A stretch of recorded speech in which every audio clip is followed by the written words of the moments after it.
assalamu aleykum. Wa aleykum salam wa rahmatullahi taala wa barakatuh. Jooɗo.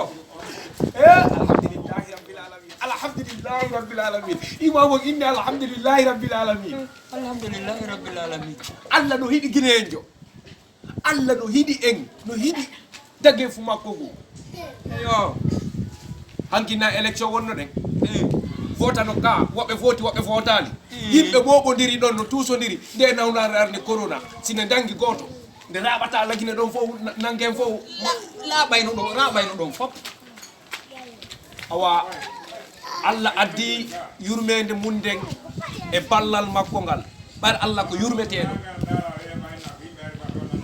hande ɓiɗɗo an on no connecti ko messager Messansa. wala ko message lekki nde nawnare nde ɓennata coronavirus Coronavirus. wala lekki nawnare nden Allah addani en nde ko laaɓi poy karamo ko en Alhamdulillahi rabbil alamin. E ko Allah no moƴƴi. Allah ƴettinde ko bawgal makko ko kammu samawatu jippini e neɗɗo goo Allah jippini wayon e neɗɗo goo andi nelaɓe ɓen joni ɓe lutti jippini e goɗɗo goo wayo on jippi wo koye janggu fatiya da immoɗa salligoɗa han moƴƴa juula darɗe ɗiɗi janga fatiya han mo sella uddita kamilon ko bakara ko ɗon ballal Allah ngal ari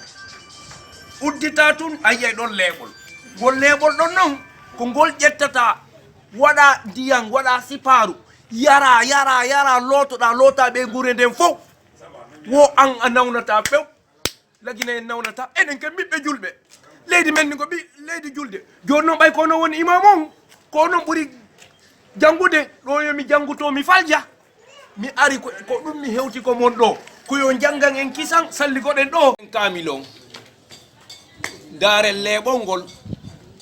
waɗen ndiyam ukken ko siparu ɓe gure men fof yare loto ɗen yare fubbo ɗen si Allah hokkima moƴƴere Allah hollima no hiɗuma yimɓe moƴƴuɓe ɓe laaɓuɓe ɓen no woodi wawi on jippike waɗen ɗum Allah no yiɗi en La ilaha illallah Muhammadur Rasulullahi sallallahu alaihi wa sallam. E ala jeyi wahayu jippi e goɗɗo on hoyɗi ya uddude deftere ne leeɓol no ɗon ƴetta ɗum ukka e ndiyam leeɓol no ɗon a yiɗa en o guite ma ɗen goy sa jangi aya fatiha ha gayni a yi e leeɓol ngol ɗon noon ko lekki corona virus o awa accu hakke mi wolnama hunde wotere woni Qur'an on ba woni livre ECM ba woni livre science d'observation ba kala livre mo pay ko gollirta hara pay ko gollira mo si a ƴetti a tawa e leeɓol ɗon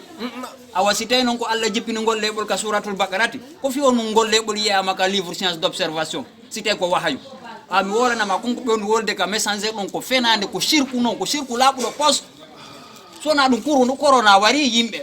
si tawno ko ngol leeɓol ɗon ko Allah jippini ngol ka suratul bakarati ɗum ɗo warata no yimɓeɓe min ɗo ni si tawno Allah no falno hanno corona nangilan corona lannilan a faami ko sabu ɗum hino Allah no daali ka Qur'an ɗo kiɗa wawi jangude ka non habbo ɗum ɗa wawi jangude ndar ɗo wo fala taj'alu lillahi andaden wa antum ta'lamun wotan heɓan Allah kafidiɗo si tawi woni on no hiɗon andi kiɗa famude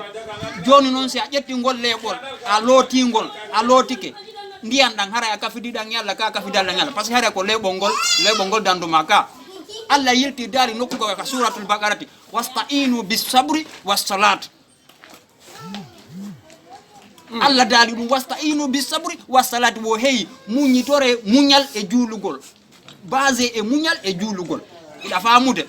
donc wo nden julde ɗon noon nden julde hinde sattani goy sona gomɗimɓe ɓen donc o coronavirus ko on ɗa haynade ɗo ngol leeɓol ko na wolede ko fenade premièrement siɗa falata corona nangue a soɗoto bimbiye kikiɗa soɗoɗa sabunde deuxièmement contact avec les personnes évita ɗum noon troisièmement hula Allah rewama ida famude ko ko ɓe addata messenger ɗum wona ko wondi e haqiqa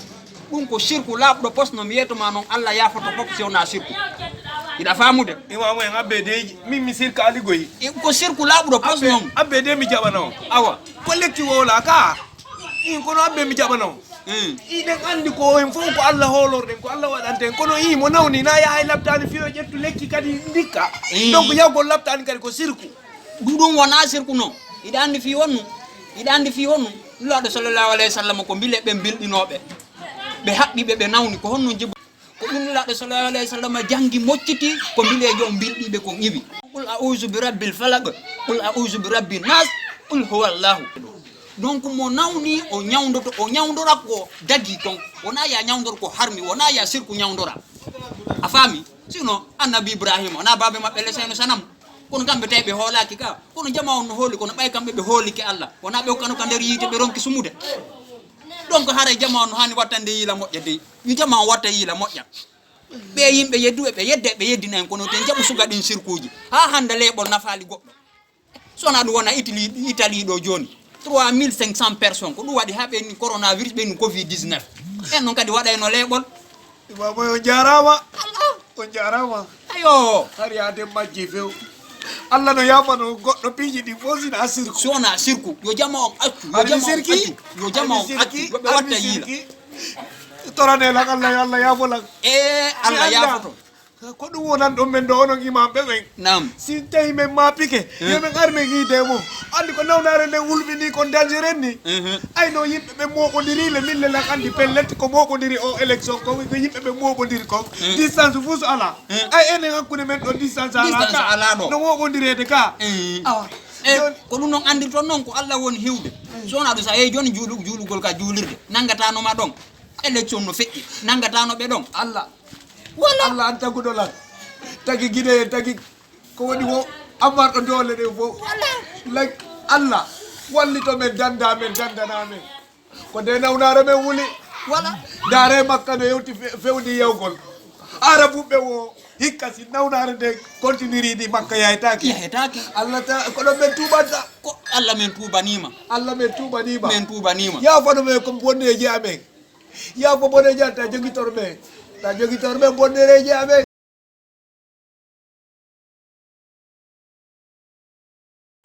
ko dum firi si tay on tuubi on yiltike ka Allah o wadday asama on diyan ara o okka on bibbe e